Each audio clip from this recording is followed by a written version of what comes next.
munguva dzino dzemangwananano patakusvika munguva dzekunamata. Ndinozviziva tiri mukati medzimba, ndinozviziva takatarisa pamwe chete, tisvike munguva dzekunyengeterera. Mwari atiitire zvakanaka panguva ine. Mwari vari kutida kunyange takagara mudzimba. Hakuna kumwe kwatinotizira asi kuna Kristu. Ndiye muchengetedzi, ndiye mutungamiriri mukati meupenyu hwedu. Mukati menguva ine tisvike munguva dzekunamata. Mangwananano ari mangwanani emusesana. Panguva ine tachengetedzwa kubva mukati mevhiki rapera tirimo mukati medzimba kusvika mukati mevhiki rini musesando uno tiri panguva yakungokudza Kristu tikotamiso tinamate. Umwe naumwe achizvinamatira, umwe naumwe achipa upenyu hwake pamwe chete muri semhuri. Zvoda kungoramba muri kukudza Mwari muri pamwe chete. Muzita renyu Baba, remwanakomana neremweya anoera, tinouya pamberi pechigaro chenyu mune nguva dzino dzemangwanani ano. Atoda kutendai Mwari nekutipa upenyu. Atoda kutendai Mwari Baba wedu wekudenga nezuva ranhasi ramatipa. Tinonyengetera muzita raJesu. Toda kutendai Jehovha nenyasha dzenyu kuva nesu kunyange patiri mukati medzimba patakazorora Mwari, asi hatina kuzorora, tiri kuramba tiri kukudzai mimi Kristu takamira semhuri dzedu. Tibatsirei, titungamirei Jehovha apo tamira panguva ine tiri kusuma nechirwere ichi checoronavirus chatiri kusuma pamberi pechigaro chenyu. Baba wedu wekurapa, chiremba wekudenga wakauya pasi pano kopedza hosha dzose.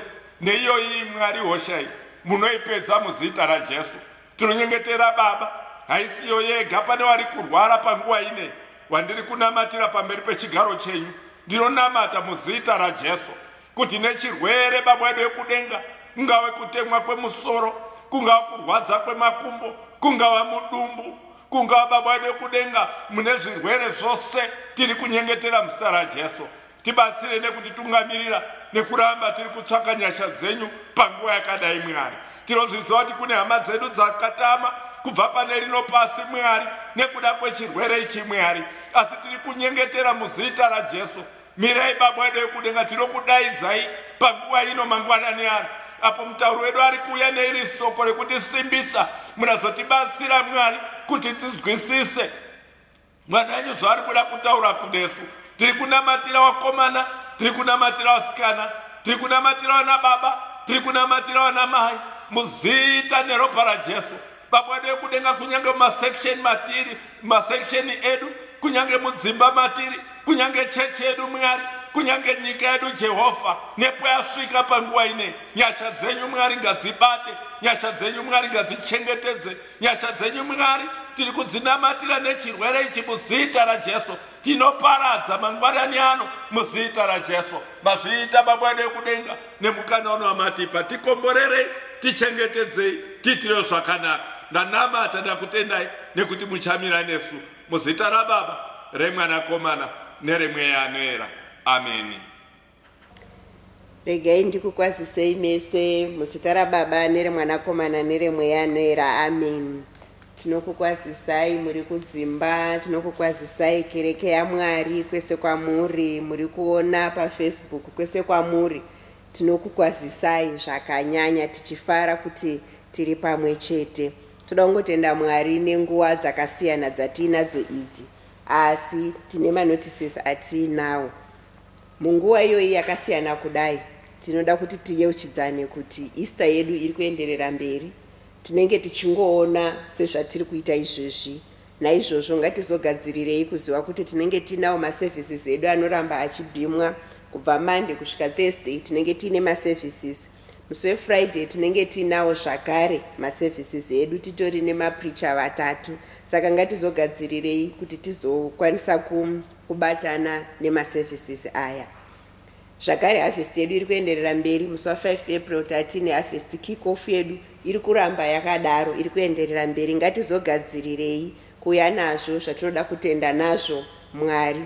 Kutenda Mwari kuchengetwa gore rese, kutenda Mwari nezvakawanda zvavari kuita mukati muupenyu hwedu. Saka ngatizogadzirirei kuzoita paharvest kick-off yedu tinenge vanenge vaita matransfers avo tinotaurira masection leaders kuti inini harvest yangu ndaita mari yakati, tozowana masection leaders achitiudza kuti kwavo vanenge vaita zvakadii. Zvakare toda kuti tizivisane kuti church office yedu inenge yakavhura munguva idzodzi. Ichavhura from 10 to 3 p.m. musi weMonday wega wega, musi weWednesday wega wega nemusi weFriday. Naizvozvo vanoda kuuya kuzobvisa matendo avo, vanoda kuuya kuzoita matithe avo nemaharvest avo, takasununguka kuuya. Tiri kuita tichiteedzera mitemo iriko to make sure kuti we are all safe. Naizvozvo ngatiuye hedu takasununguka. Zviziviso zvedu zvaperera pano muzita raBaba nereMwanakomana nereMweya Anoyera. Amen. Tinoda kufara muzuva ranhasi kuti tine mutauri ari pakati pedu vachange vachitaura kunesu, vatumwa nesoko kunesu. Baba akahiya nguva ino tide kutendeudzira kwavari kuti tinzwe vachishumira kunesu. Mazvita kazuwai vana vaMwari, toda kutenda Mwari nemukana wavatipa kuti tigosangana zvakare. Ndorangarira vazhinji vedu takasangana kana takapedzisira kusangana zuva riya kuHarare Gardens. Mwari wakatikomborera nemameseji mazhinji atakanzwa nedzidziso pamwe chete nedzimbo dzatakanzwa. Mangwanani ano ndichiuya kwamuri ndinoziva kuti kune vamwe vari kuona vari kune dzimwe nzvimbo kana kunze kweZimbabwe. Tinozivazve nekuda kwechirwere chatekeshera pakati penyika kuti vazhinji vari kutoona vari mudzimba.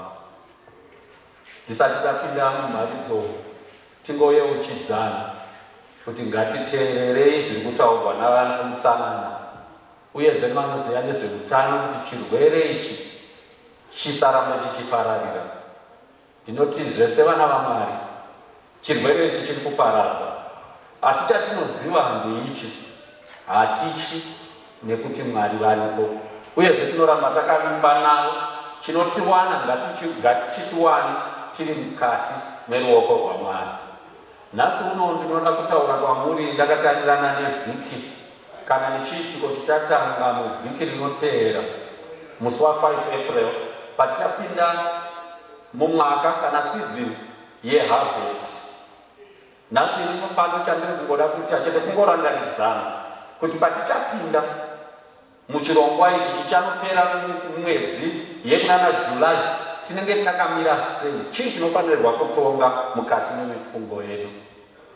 Ndoda kuti kana tichitarira mukati meupenyu, mukatarira kune maorganization kana kuti misangano kana kuti makambani kana zvinhu zvakasiyana siyana vanogona kuungana vachiita boka rimwe chete, angave maclub, angave mapolitical parties, angave vose vanokokorodza mari vachitsvaga mari. Ndakanga ndichitarira pane imwe nguva ndikaona kuti hazvina basa kuti organization yakaita sei kana kuti institute yakaita sei kaunganidzire kayo mari kanosiyana nekaunganidzire kanoita vamwe. Mukatarira kana tiri kutarira vezvemapolitical parties pasi rose, kana munhu akasabhadhara mari yesubscription kana yechi, munoona kuti anogona kudzingwa mubato. Vamwe havadzingi, vamwe vanozvambaradza kune dzimwe nyika kunzi hausi kubhadhara subscription, unogona kurohwa kuti ungobhadhara. Mukatarira vanoita zvemaburial society, ukasabhadhara subscription unogona kuudzwa kunzi hatichaviga hama yako kana kuti hatichakupa zvose zvatanga tifanirwa kukupa pakuviga kwehama. Ukasabhadhara funeral policy kana insurance policy, vane zwi rechirungu ravanoshandisa vanoti yanapsa, kuratidza kuti haichashandi. Mukatarira yezvino ukasabhadhara magetsi ezesa, kare taiziva kunzi anova vachidzima, iye zvino vakapera kuisa mudzimba zhinji zvimamita zveakapera apera, unotofanirwa kunge uchiita. Chandiri kuda kurwa kuti ndiedze kutaurana ndechekuti kana muri kutarira vanhu pavanopa kuany organization or kuany cause, pane chikonzero chinosaka kuti vape. vamwe vanopa mukanga muri kutarisa kwandataura uko, vamwe vanotyisidzirwa kunzi tinokurovai, vamwe vanonzi tinodzima magetsi, vamwe vanonzi polisi inolapsa. Saka chinokusunda kuti abvise ndechaanotya chinoitika akasabvisa. Ndiri kuda kuti tigobvunzana kuti ko kuchechi tinobvisirei mari? Kana zvatinobvisa tinofanirwa kubvisirei? Mwari vanoti chii nekabvisiro? Chii chinofanirwa kunge chiri chinotisunda kuti tinge tichibvisa? Ndoda kuti mangwanani ano tiverenge kubva kubhuku raMarko. Semazuva ese haisitsika yangu kuverenga mavhesi akawanda, asi nekuti ndaane mazuva ndisati ndakuonai, ndichativerengei yakati wandei, ndichaverenga 4 mavhesi kubva pana Marko chapter 12 verse 41 kusvika pavhesi ya 44.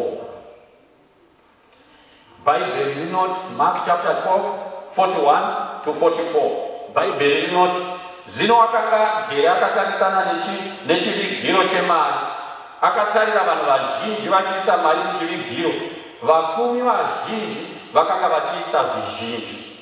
Kukasvika chirikadzi waiva murombo, akaisa tumari tuviri tudiki tunoita fadhini.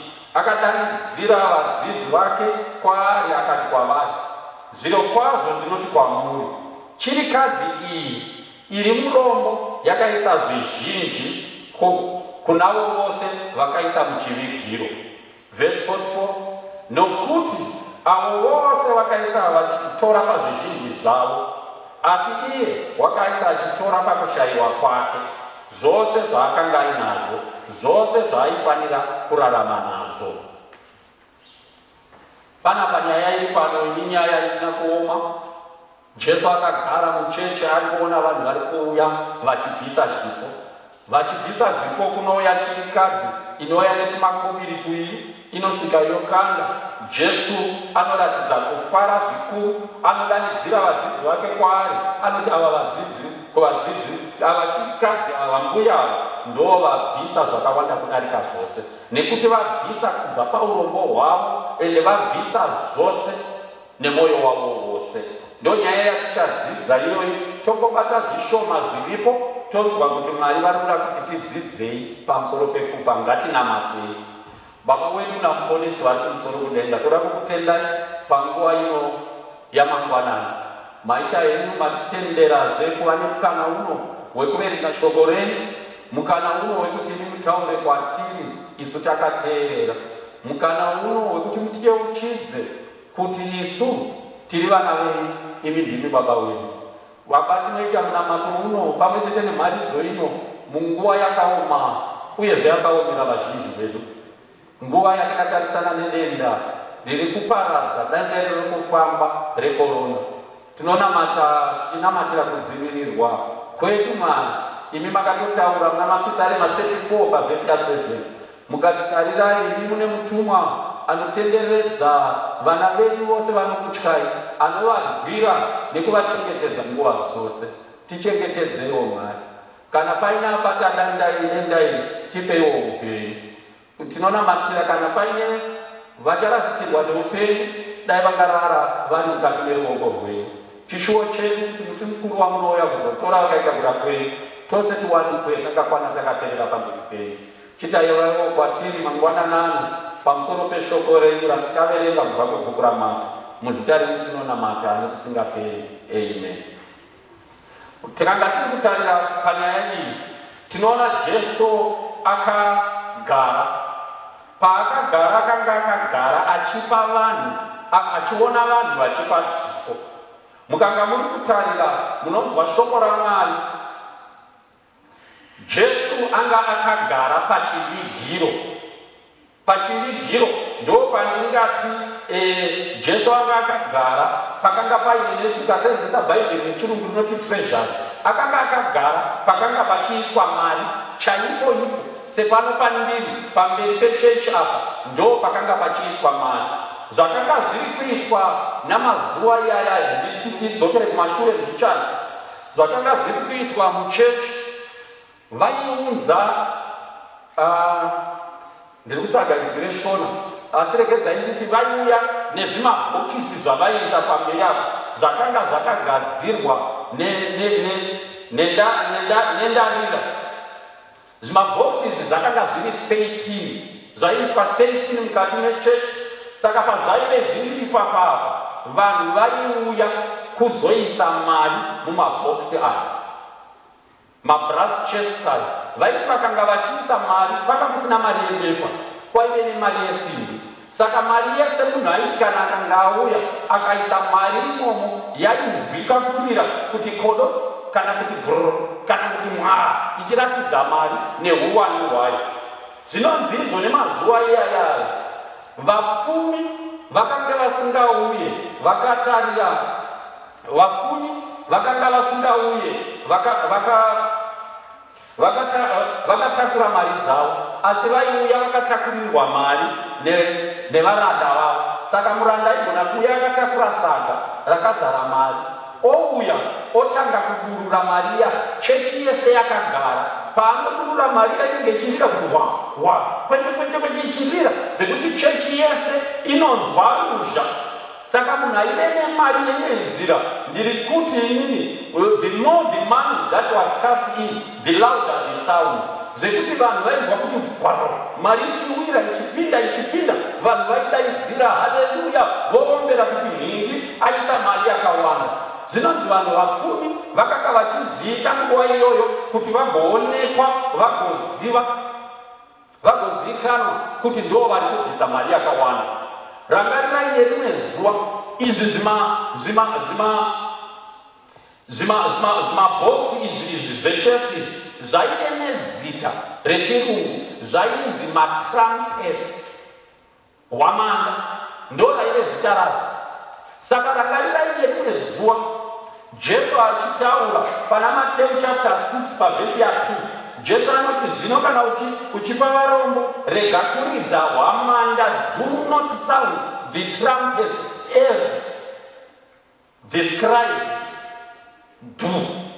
Jesu akanga ari kutaura nenyaya yeprocess yaiitwa yekuti vanonyengera vaiuya vodurura mari yese inonzwika kuti vanhu vofara kuti maiswa mari.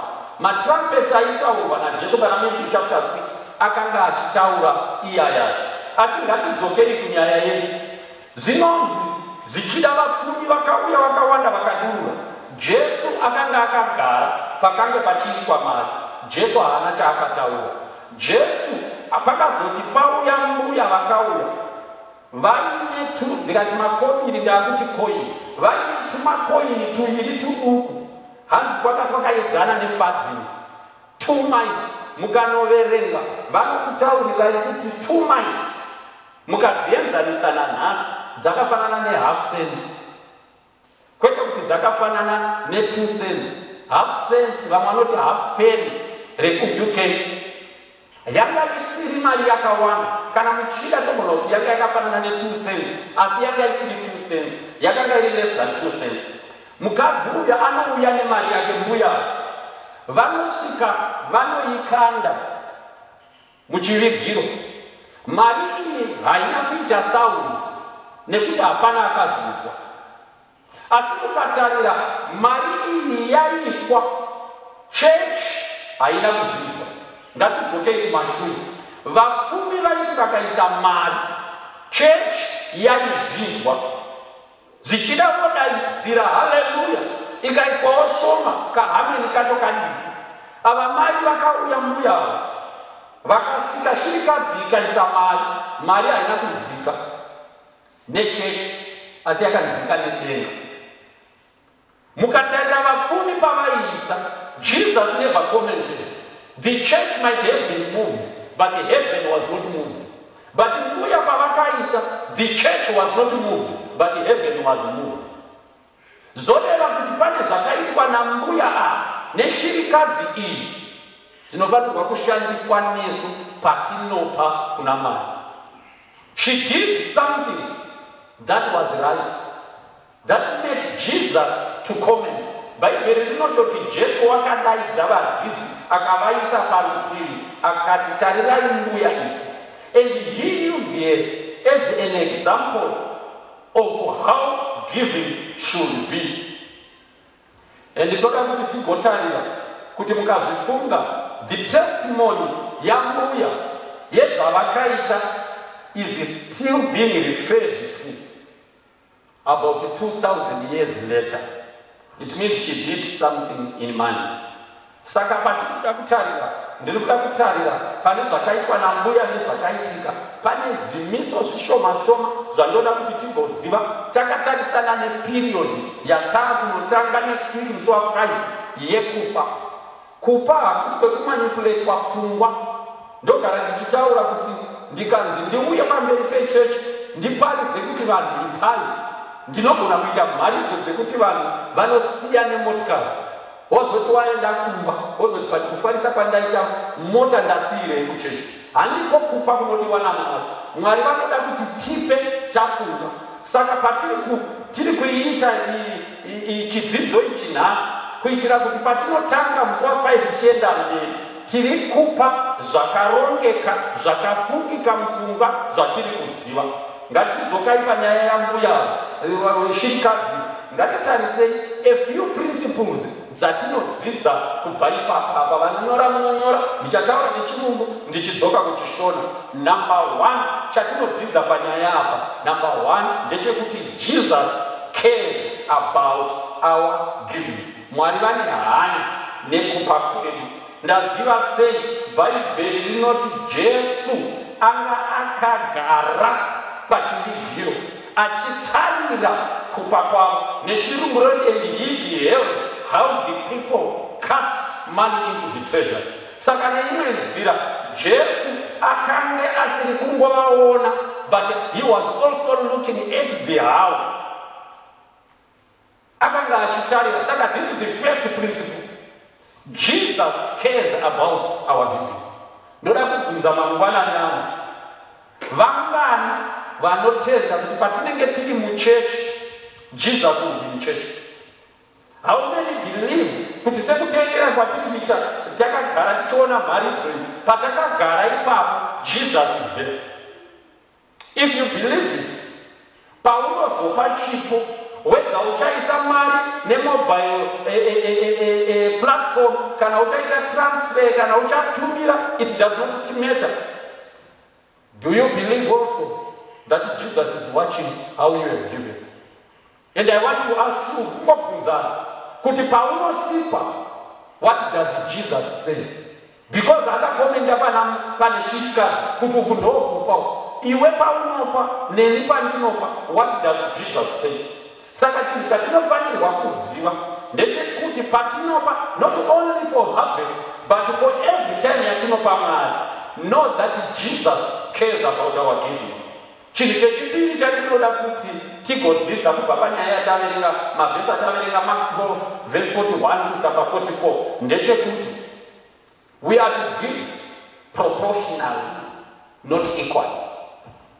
Tinofanirwa kupa zvinoenderana nezvatinazvo nezvatakapiwa naMwari, kwete kuti tinofanirwa kupa zvakafanana.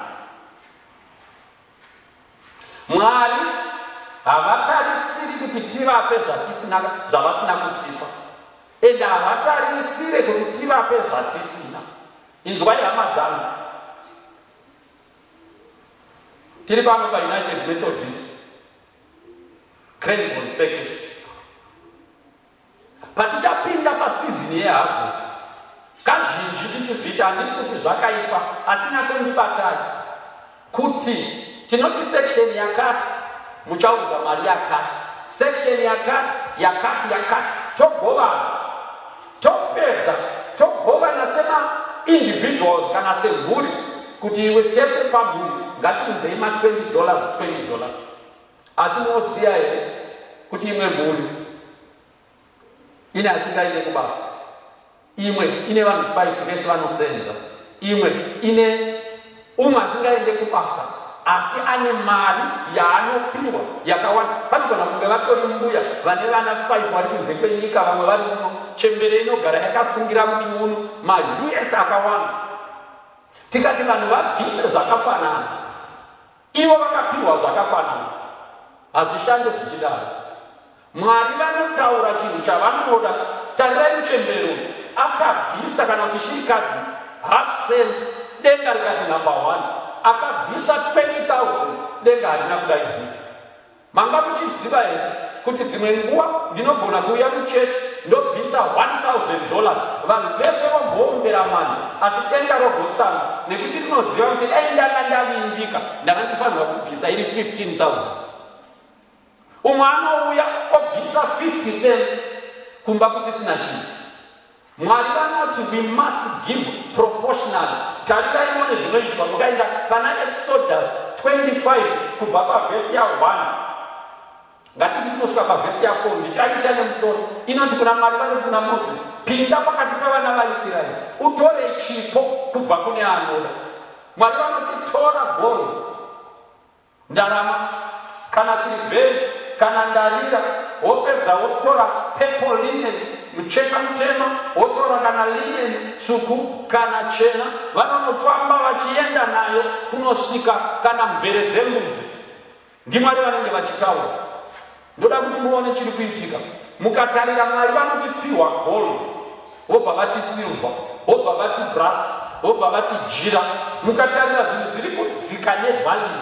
In other words, God is saying, piwa nemunhu chainacho. Kana ndakamupa gold, I expect gold back. Kana ndakamupa silver, I expect silver back. Kana ndakamupa machira, I expect machira back. God expects us to give proportionally. Taraiwo kana chegumi. God does not give us an amount, He gives us a percentage. Kana ndichitambira $1, Mwari vanoda 10 cents. Ndichitambira 10,000, Mwari vanoda 1,000.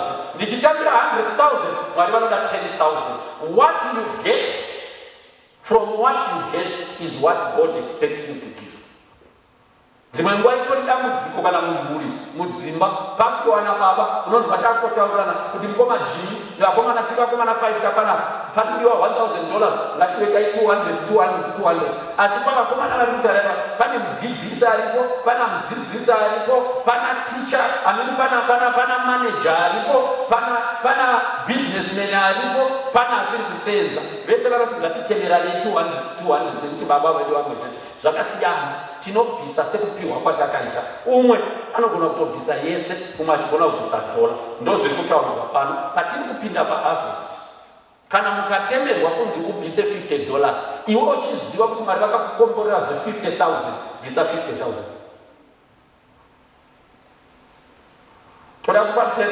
Toda kutenda kuti tiri kupanzwisisa. Ngatendei pamberi chechitatu. Ichi chinozipa ichi. All offerings are acceptable before God, no matter how small. Kazhinji mukatarira tikanzi ndiri kuti chipo chose chinogamuchirwa naMwari. Hazvina basa kuti chiduku sei, hazvina basa kuti chingaite chishoma sei, chipo chose chinogamuchirwa naMwari. Nekuti Mwari vanoti ndipo. Tarirai mudzimai akauya ne1/2 cent. Jesu he was besides himself. Jesu akashaya pekubata nekufara akati ndo kunonzi kupa. Handisati ndamboona kupa kwakadai munhu abvisa 1/2 cent. No matter how small a gift is, God will accept. Mukatarira pandati tirerenge paya pana Exodus 25:1 kusvika kana pa4 kana pa5 munoona kuti gold yakanzi ngaiuye, silver ngaiuye, jira ngaiuye, repurple, rered, rewhite, linen ngaiuye. Munoona anopedzisira nekuti mvere dzembudzi. Ane gold Mwari vaiti amen waunza, ane silver amen, mvere dzembudzi Mwari vaiti amen wauya nemvere dzembudzi. Inzwai, Mwari vanoti zvinogamuchirwa. Ndinoona kazhinji tinobatikana kana tisina mari muhomwe kuti zvakapinda muharvest period todini hatina kana mari tinoita sei. Uya nechauinacho. Kana uine kovhu uya nemuriwo wacho, kana uine makabichi uya, kana chese chauinacho.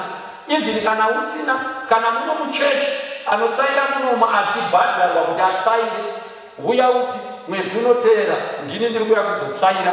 Mari yamanga muchibhadhara munhu munofanirwa kubhadhara, hamuchabhadhari isaini. Regedzai nditi hakuna munhu uyezve hakuna chikonzero chekuti tisape Mwari. nekuti hakuna munhu asina kupiwa. Une chauinacho. Vamwe tine hembe, ndinotaura nana mai kazhinji kuti mairo ima musi makaroorwa muchipfeka size 8 iye zvino maakupfeka size 16, asi hembe dzamaipfeka size 8 dzichirimo muwardrobe. Hapana pamuchazomboona kudzokera kusize 8. Buditsai hembe idzodzo, uyai nadzo dzitengeswe kana dzitengwe nevanodzida, mari yacho totora toisa muchechi. Ndozviri kutaurwa naMwari apa principle, give no matter how small it is. Regedzai ndibva ndangobatanidza neimwe point yandinoda kuti ndiibatanidze ipapo, ndeyekuti there is no one who should not give. Hakuna anonzi naMwari uyu ndiye anopa chete uyu haapa. Everyone is expected to give. Ndakandichifunga hangu kuti mukatarira nechirwere chiripo chekorona, church ichatosimuka kuti ipe, kuti church yadonate, church yacho inowana kupi mari. Church ndisu wati vanofanirwa kunge vachipa. Regedzai ndende pane imwe point number 4, ndeyekuti Mwari vane hanya nechikonzero chinotisunda kuti tipe. God is concerned about the motive of our giving. Manga muchiziva here, ngatitarire kunyaya yandanga ndichitaura here, kuti vapfumi vaiuya vachipa kuti vaomberere vamwe vacho, asi mudzimai uyu akauya nehasendi yake. Nyaya yake yanga isiri yekuti aomberere, asi yaive nyaya yekupa mari. Vanhu vakasamuomberera, asi denga rikaombera. Nekuti mukadzi uyu akapa nechikonzero chakanga chakanaka. She had the right motive of giving. Ndoda kuti tibvunzane, why do you give? Iwe nini tinombopirei? Enoziva kuti paharvest takatoronga. Saka ndati tikuda kuti patiri kunopa tipe tichinyatsoziva zvatiri kuita. Unonopirei? Unombopirei kuchechi? Manga muchiziva here kuti vamwe tinopa nekuti tine zvakawandisa. Manga muchiziva here kuti dzimwe nguva ndinopa nekuda kwekuti vanhu vanoziva kwandinoshanda, uyezve vanhu vanoziva kuti mari yacho iripo. Dzimwe nguva ndinopa nekuti ndiri mutungamiriri, ndikasazopa vanhu vanoti kudini. Dzimwe nguva ndinopa nekuda kwekuti ndigoitwa mutungamiriri. Dzimwe nguva ndinopa nekuda kwekuti mari yandinotambira inozivikanwa pasi pese kuti ava nebasa iri, mari dzavanotambira ndedzakadai, haangamboshayi mari. Asi akakomborerwa uyo unopa nekuti unoziva kuti ndinofanirwa kupa kuna Mwari. Ini mubvunzo wandinoda kuti tiite mupfungwa ndewekuti sei tichipa. Vamwe tinopa nekuti zvanzi tipe. Iye zvino ndataura nyaya yekuti pamwe mari iyoyo nyaya ichatoshanda kuenda kune vari kurwara kana vanenge vashayikirwa nenyaya yekorona. Umwe munhu anobatikana nenyaya yekorona opa, asi kana korona yapera hacha, chinotsvakwa naMwari ndechekuti wapirei. Rizini yako yekupa, chikonzero chekupa ngachive chikonzero chinosundwa nemweya waMwari, kuti kuna Mwari ndinofanirwa kupa. Regedzai ndibate tunhu tushoma-shoma, nekuti ndataura kuti maprinciples tiripo twatinodzidza.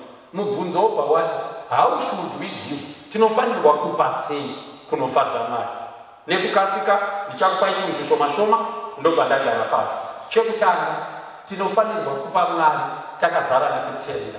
We need to give thankfully, in light of what God has done for you or for me. Sekuimba sekunyora kwemunyoro wePisarema, mukatarisa pana maPisarema 116 part 12, munomunzwa achiti, ndichanigireiko Jehovha pamisoro pemikomborero yake yose kwandiri? What shall I render unto the Lord for all his blessings unto me? I want you to sit and think, gara unatofunga, but what has God done in my life? Tanga neutano, tanga nepaugere, tanga nekutogona, kuteerera mari dzose zvauri kuita izvozvo. You need to be thankful. Vamwe takaudzwa tichiberekwa kunzi kana uite sei haufa wakabata Mwari. ende unotoziva zvakaitwa nevanhu vekumusha kwako vachiita chii. Asi wakati wauya kuna Mwari vakati handimisi nemishonga yevanhu, iye zvino une vana 5. You must ask yourself, what shall I bring to the Lord? Vamwe pamabasa patiri hatidhiserve kubva kuvapo, hatitorina kana qualification, asi tiri kutungamirira vakadzidza kudarika isu. Unofanirwa kuzvibvunza, what shall I give unto the Lord? Vamwe tiri mudzimba, asi dzatakatsika nedzataiita tisati taamarried hadzisaki kuti tidhiserve kuva mumba, asi urimo.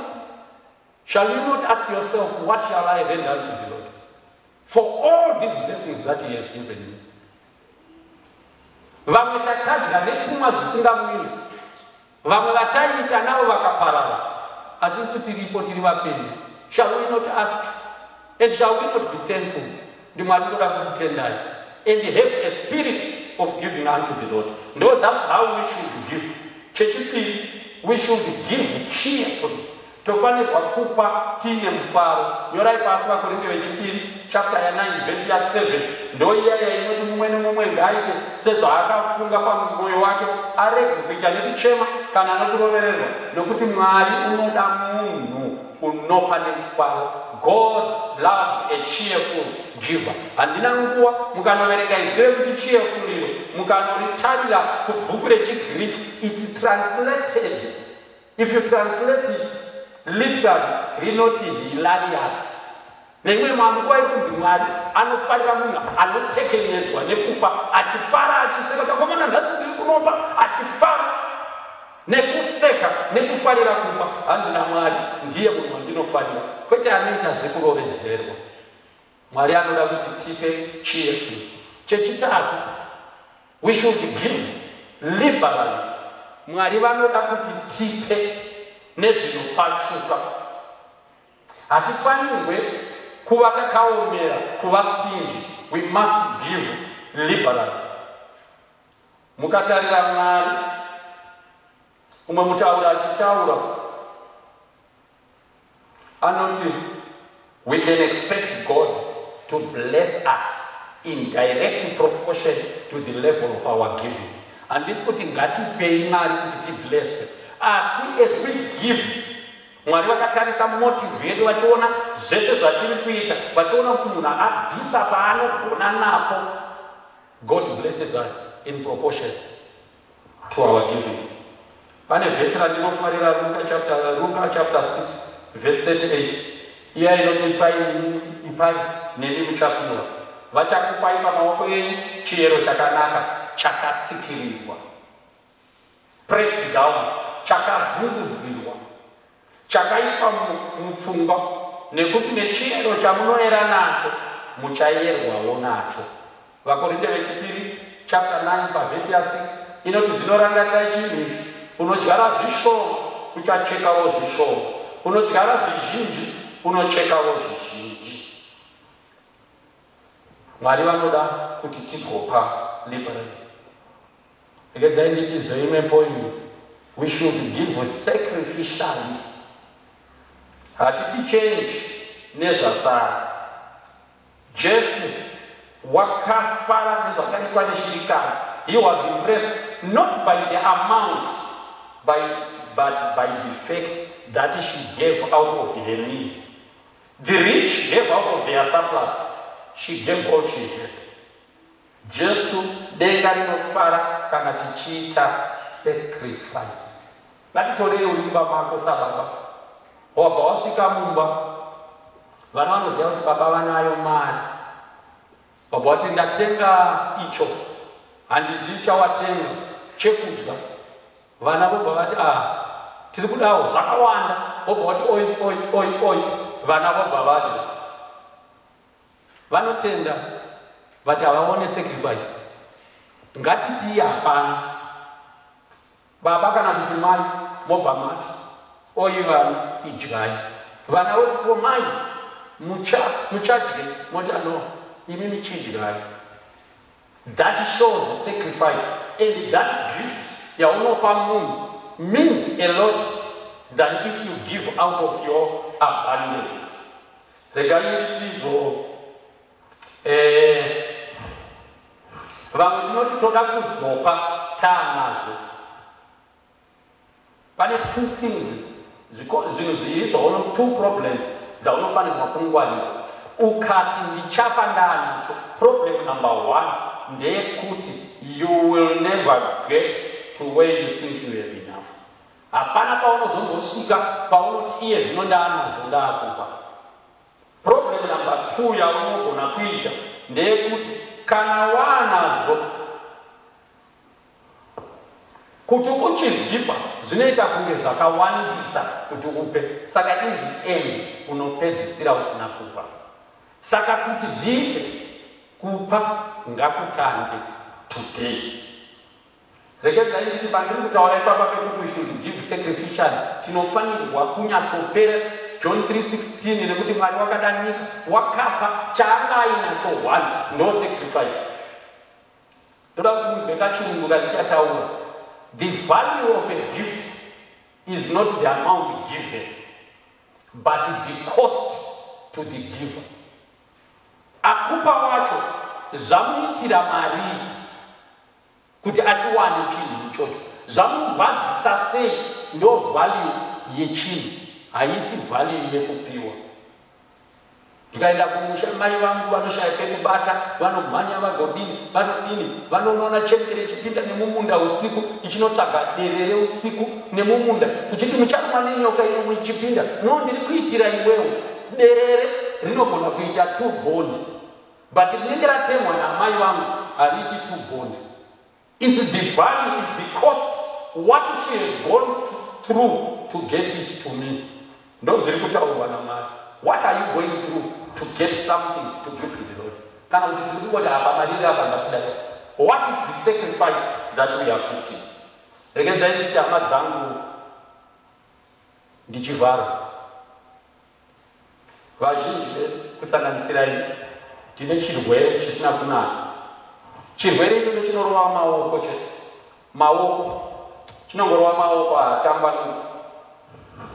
Ndinowanzochiti chinonzi cirrhosis of the giver. Chinongorova maoko uyu. Hazviiti ruoko runokokonyara so kana uri wakuita zvaMwari harikwani kana kupinda muhandbag kana muomwe. Ndiri pano kutaura chinhu chimwe chete chisina kuoma. Ndechekuti tinoda kurapa kuti maoko ave flexible. Zvikuru pazvinhu zvaMwari, makamboona kuoma kwazvakaita kubvisa chipo mucheche, asi kutenga manewspaper 5, zvinoti manewspaper anosvika 5 anobuda every day, kana 3 kana 4 ameno mangani, munhu haanetseke kutenga newspaper asingabvisi chipo. Munhu anouya mucheche musi weSunday, anobuda asina kubvisa chipo, achienda kubhora. Ari kubhora ikoko anobvisa mari yebhora, anobvisa mari yekombi, anobvisa mari yenzungu, ende nzungu dzacho haadzidyi ega, anodzidya nemamwe masapota aasingatomboziva. Anamai vachigadzirwa musoro, handisi kuti musagadzirwe, asi ndiri kuti pari pamwe paunoti uyu Brazilian iyi iri kuda mari yakati 400, kodadi kumboiswa maoi kana kumborukwa karoti ndomochovha mari iyi ndichipa kuna Mwari. This is what we are talking about. And tiri kuti nzwai maoko aya anoda kurapa, asi mushonga wacho hauyi mumaoko, unotanga waunzwa mumwoyo. Kana tikarega Jesu achipinda mukati memwoyo, tinogona kupa. Ende chinosaka kuti tipe rudo rwatinofanirwa kunge tiinarwo kuna Baba vedu vekusoro kudenga. Hakuna baba vanoitirwa zuva reharvest kuti vachengete mhuri yavo, vanoichengeta nekuti vanoida. Isu tikadanana naJesu apinda mumwoyo, isu tapinda maari, tinogona kumupa tisina kurovedzerwa. Dai Mwari vangatikomborera, dai Mwari vangauya muupenyu hwedu, tivatendere vagove muupenyu hwedu. Ndinokoka nguva ino yamangwanani, napaina mumwe chete wedu anoti ini Mwari ndoda kuti mugare mukati memwoyo wangu, ndigoziva kuti ndimi mupi wezvose, ndigogona kupa sekupa kwamunoda kuti ndiite, sekundikomborera kwamunoita. Ende uze ndinoziva pane umwe ari kuti tichipinda maharvest period handisi kuda kushaya chekupa, ari kuti Mwari dindai mugare mandiri, munditambanudzire, mundipewo ndigone kupa. Kana uripo wakadaro tokumbira kuti utsinzinyeneni patakunamata ngatinamate. Baba wedu namuponesi vari kumusoro kudenga, toda kukutendai panguva dzino dzamangwanani maita henyu mataura kwatiri nemutauro watinonzwisisa mukaseenzese mutadza anenge iri kutaura kwavatsvene venyu. Jehovha katidzidzisa nenyaya yekupa nokuyezve nekuti tinofanirwa kupa sei. Chatinongokumbira Mwari, isu hatigoni kupa, mwoyo yedu yakasindimara, mwoyo yedu yakaoma, mwoyo yedu yakaoma Mwari, ende sitakaomera hatitombodi kupa. Zvinototinetsa nekuti bhowa kana taakusvika panguva yekuti tikupe, kana inzini musi wesondo wega wega zvinototirwadza kuti tokupirei. Asi mangwanani ano Mwari, tatsinzinya maziso edu tichisimudza mwoyo yedu kwamuri, kuti ini ndimi Baba wekupa, makatipa muponesi Jesu Kristu. Ndimi makatipa Jesu akatiratidza example, mifananidzo yekupa. Hapana paakafamba akasafa, pamwe aipa utano, pamwe aipa upenyu, pamwe akapa chingwa, pamwe akapa fishi, pamwe akapa dzidziso, aingopa. Tidzidzisei Mwari kupa zvikuru kukupa ini. Asi isu tichizivawo sekutaura kwamunoita mushoko redu kuti nyika yose nekuzara ndeni nevageremo isu acho tiri venyu. Hatifanirwi kutomboomera kukupai nekuti imi ndimi mupi wezvose. Ivaiwo nesu Jehovha, mutichengetedze, mugova nesu papurogiramu yatichaita yekupa iyoyi, mugotigamuchidza. Dzimwe nguva hatina zvekupa, tigamuchidzeyo. Vhurai mwoyo yedu, vhurai ndangariro dzedu, tigorangarira zvikuru zvamakatiitira mukati meupenyu. Patinenge tichipa Mwari, nesuwo tinokumbirawo, taakutokumbira, murambe muchitipawo upenyu, murambe muchitipawo utano. Mugoone hama neshamwari nevadikana vaafektwa vari kurwara nechirwere chiriko chekorona, vamwe vakatoshaikirwa. Tinokumbira kunyaradzwa kunobva kwamuri. Muzita renyu tinonamata. Amen.